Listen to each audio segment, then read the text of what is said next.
NHL Hitz started with the idea that we would combine the depth of a sim game and the over-the-top action of our traditional adrenaline-style sports line. NHL Hitz is over-the-top hockey at its best. We had a very clear vision of what NHL Hitz should be right from the start. We've taken the realistic physics system and playability of a sim-type hockey game or a real-life experience and exaggerated it. We came up with a bunch of different options. What do we want to see? What do we like? And then we present it to the group, the entire team.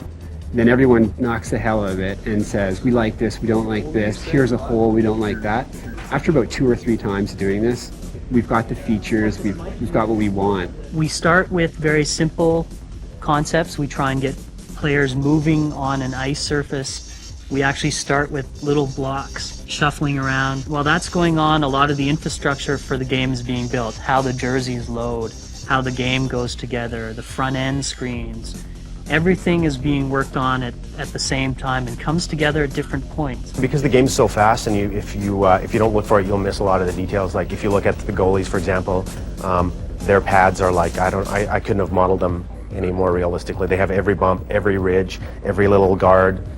It's all there, every little scrap. So we went in and tried to put in as much detail as we could in the players to make them look that much more real, and then we kind of superheroized them a little bit so that looked that much more mighty when you're smoking a guy on the board.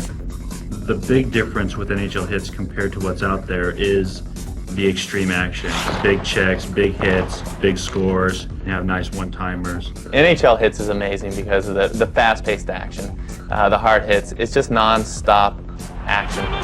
In NHL Hitz, we have a 3D crowd. The decision to do a 3D crowd was based on being able to give them specific animations based on some sort of reaction to what was going on the ice.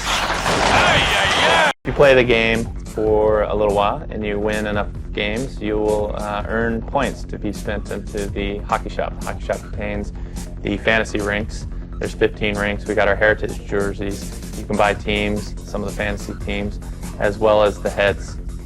We have the moon base that has the glowing moon rock as its puck, and all the little aliens that'll run around in there. You can see the crowd is even a little bit, all aliens. They're there to support their home team.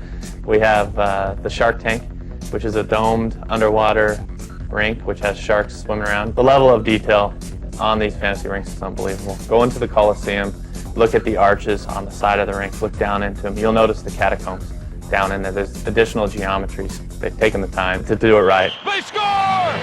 Brutus gets the party rolling! It's not a simple dice roll when you shoot the puck. We have a simulated, realistic physics system. It's not predetermined that, hey, this is the 10th shot, we should really have a goal now. If you take a shot, it will collide with objects as it would in real life.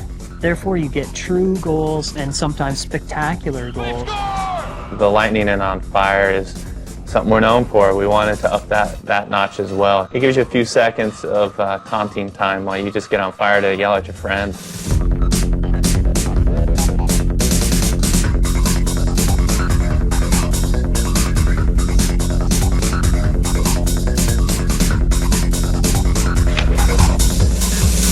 NHL Hitz is just like real hockey. We've got big hits, big shots, big goals. It's a blast. If I was a first-time player, probably go into exhibition mode, put it in replay, and go and check out the crowd. There's probably something really cool in there that's going to make the game a little more fun for you.